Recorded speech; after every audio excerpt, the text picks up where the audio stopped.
Capricorn, this is your week ahead astrology forecast from Astrology Motivation by Born Without Boundaries. My name is Michelle, guys, and thank you so much for checking out my channel. Please remember to subscribe to this video if you really love the content.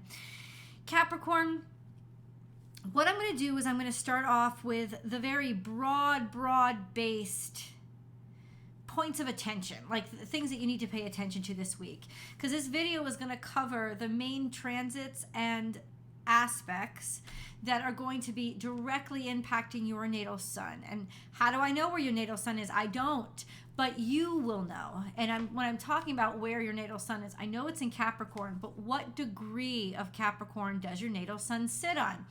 Because that's going to make a big difference as to how the energies are impacting you this week, because of what angles your natal sun is forming to the other planets or planetary bodies or positions in the sky. People that are born at the beginning of Capricorn season are not going to be experiencing the same planet the same way. So it's important to know where your sun is located. So if you were born with your natal sun between 0 and 10 degrees Capricorn, you are a Capricorn 1 because your natal sun is in the first decan or group of 10 degrees of Capricorn. If your natal sun is between 10 and 20 degrees, 10 and 19 degrees Capricorn, your natal, then you are Capricorn 2 because your natal sun falls in the second decan of Capricorn. And for those of you who are born between the 19th and the 29th, with your natal sun between 19 degrees and 29 degrees Capricorn, you guys are born in the third decan of Capricorn. You are Capricorn 3s. I'm going to start out really broad and then get really basic. I think one of the things that's happening this week that impacts all of us, number one, Mercury moves into Taurus, and I believe that's happening on Monday. Yeah, I believe that's happening on Monday. So that's a transit that's going to impact us all because Mercury impacts us all. It's just a sense of thought processes going quickly. They're not going to go as quickly in Taurus. They're not going to be as fiery. They're not going to be as what do you call it? Not reactionary, impulsive. They're not going to be as impulsive, maybe not as confident, but communications will be more reliable, more practical, more traditional, and more respectful. That's kind of how Mercury acts when it transits into Taurus. And since Taurus has a natural trine to Capricorn and Earth signs in general, that's going to impact you in a really positive way. Eventually, it'll get there. It doesn't really happen till toward the end of the week. By the way, this week starts on March 29th and goes, I got my little notes written down. Yep. It starts on March 29th and ends on April 4th. So this is all the planetary aspects and transits between March 29th and April 4th for you guys, 2023. We got to also dig into, I think my eye has been on Jupiter for a while because Jupiter has been conjunct Chiron, and the best way to explain that energy is kind of growing pains, because Jupiter is all about expansion and growth, and Chiron is all about pain and struggle and learning from that pain and struggle. And so with Jupiter there, it just sort of like expands on it. But how can you grow from your suffering? And that's sort of what we've been going through the whole beginning of this year. Now Jupiter is starting to separate, right? The whole beginning of the year, very beginning of the year, Jupiter was approaching Chiron. And then for quite some time, it was conjunct Chiron. It's still technically conjunct Chiron, but it's pulling away from Chiron, which means that the growing pains are starting to settle in, and we're starting to settle into our new bodies, our new sense of selves, and sense of where our lives are going. There has been some major changes. Pluto moved into Aquarius, but while it was square to the north and south node, that means there's huge, it's just like ruthless. It's not going to take it anymore. These changes have to happen. They're going to occur, and they're occurring quickly. They're occurring intensely. So no, things are never going to be the same. We're not going to be the same. The way we look at the world, the way we see the world, the way we see ourselves, these changes are happening. So there's just a sense of almost ease that's happening now with getting comfortable with those changes that have occurred. Saturn is, of course, your ruling dignitary. And sorry, guys, and it's in a very, very good position this week. Saturn is part of a grand water trine with Mars and the South Node. It will be this entire week. And it's also going to be sextile to the North Node. Anything that's trine to the South Node is going to be sextile to the North Node and vice versa. FYI. Just in terms of the degrees on a circle, it's how it works out. So Saturn is in this grand water trine. Mars is, of course, in Cancer, first degrees of Cancer. And the South Node is in the first degrees of Scorpio. It's about 4 degrees Scorpio. It's also going direct. Like, the nodes rarely ever move direct, but every once in a while, they take this huge push forward to go direct, just huge leaps. That's also supporting this whole change, this sense of change, inevitable change, because Pluto's in the process. So Saturn is trying to this. It's comfortable, South Node, where it's come from, what it knows, what it's learned, its talents, its skills, what comes easy for it, what comforts it, and how to apply it, because it's also trying to Mars, how to take action, how to use it all, how to take action. Could also be making peace with your past, especially father figures or mother figures, family, right? Because Mars is now in Cancer, the house of family, the family you came from. We talk about the South Node, how you grew up, making peace with the past to help you have a productive future, which is what the sextile to the North Node is. So Saturn's in an exceptional position, and for some of you, it's especially helpful. Well, let's start. Let's dig down.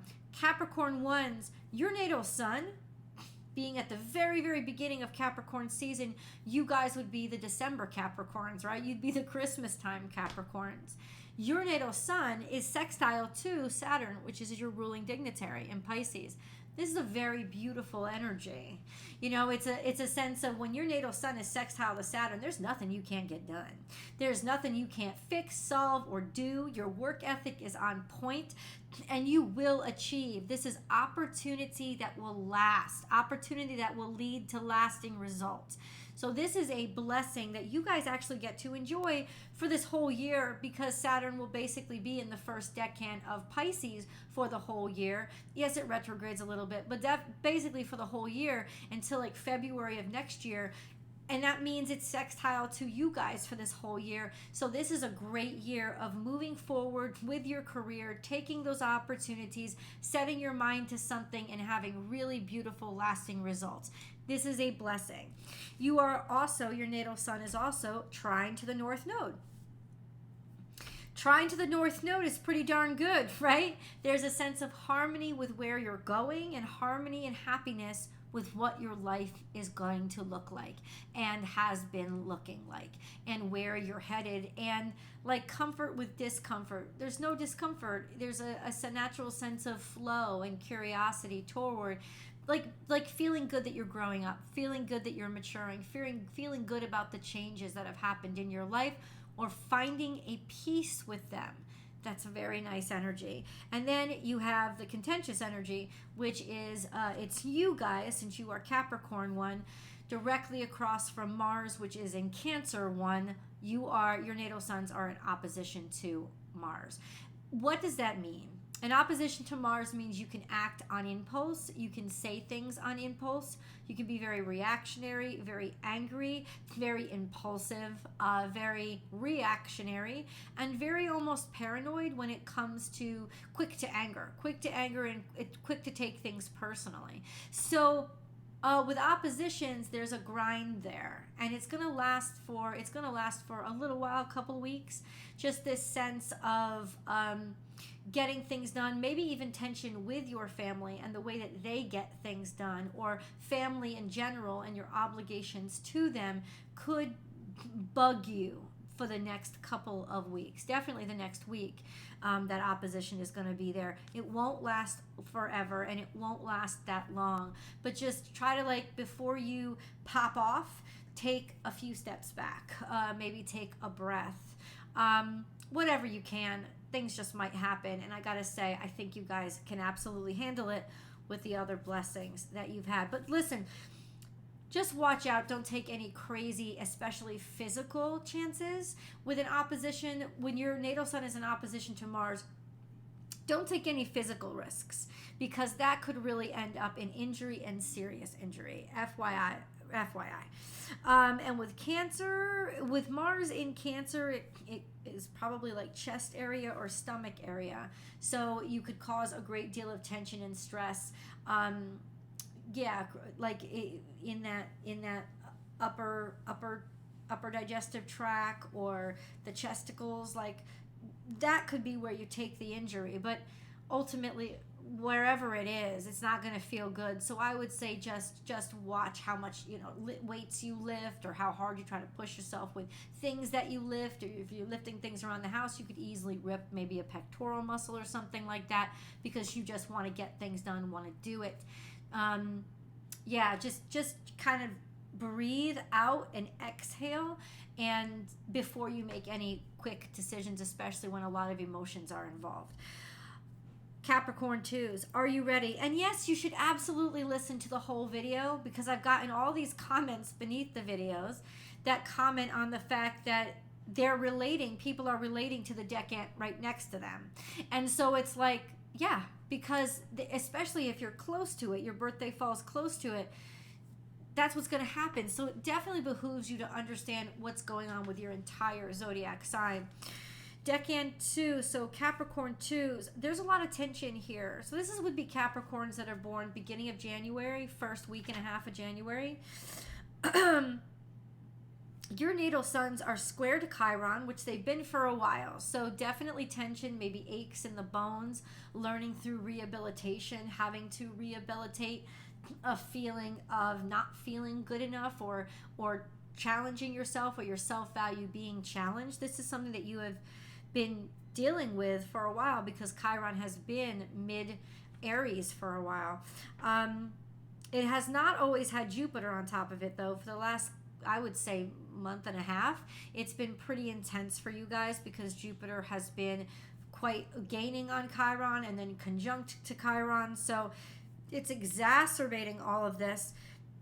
And your natal suns will, especially those of you born at the very end of the second decade, so maybe around like the 9th, 10th, 11th of January, you will feel especially Jupiter still working upon you, because Jupiter's now at the very end of the second decade in Aries, and so your natal suns are still very square to Jupiter, and so there's that intense bout of the pain expanding to grow you, to help you, to teach you things, to give you chances and opportunities to learn, but it's still in that almost too much for you kind of stage. By end of this week, so by say April 3rd, so by Tuesday of next week, Jupiter will go out of the Deccan 2 and go into Deccan 3. So it'll start to lessen and be alleviated by then, and definitely by the end of next week. But you guys are trying to Venus conjunct Uranus.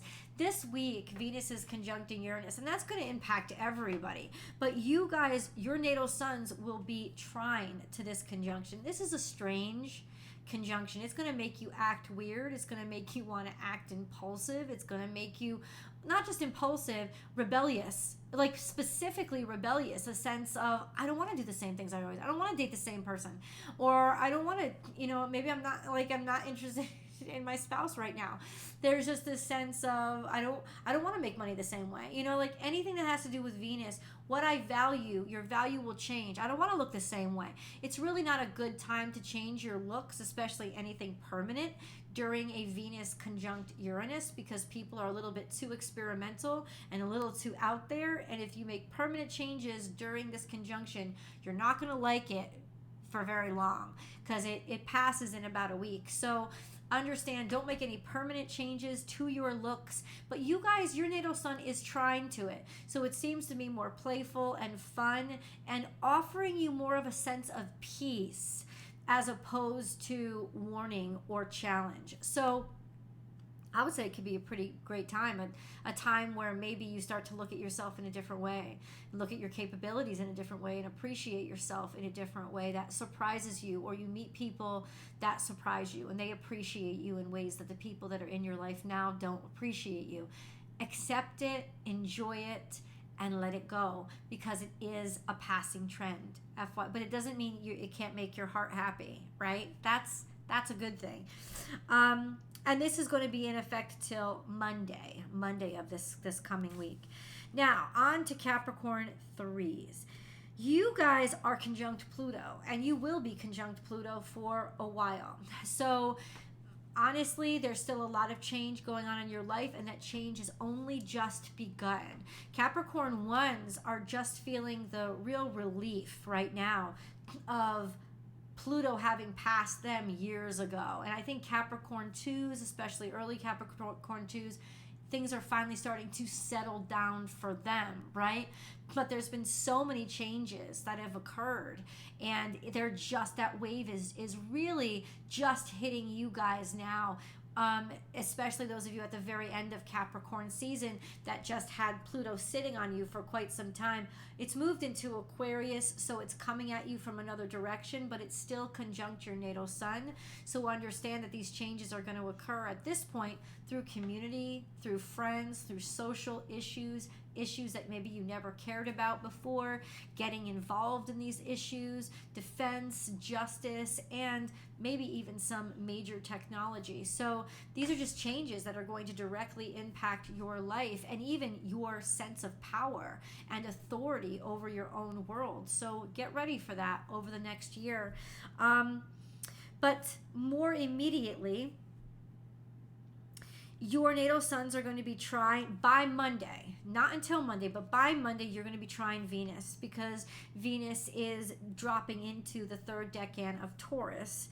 And then by this Tuesday, your natal suns are going to be squared to Jupiter. So where your luck and maybe energy, or while you may feel like you can't grow quick enough, or that you're being restricted and confined in terms of your personal growth, there is harmony when it comes to your relationships and or your finances. So that's always a good thing. You guys have been in a long-term sextile with Neptune, so use your creativity.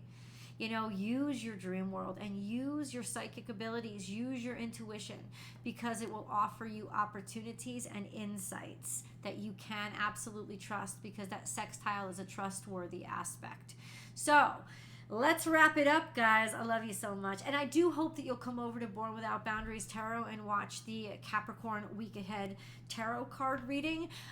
Remember to subscribe to this channel so you can participate in our live astrology chats over here. When they happen, you'll be able to join in if you're a subscriber, and ring that notification bell so that you know when I go live and when I upload your favorite content. I'll see you guys in the videos. Bye.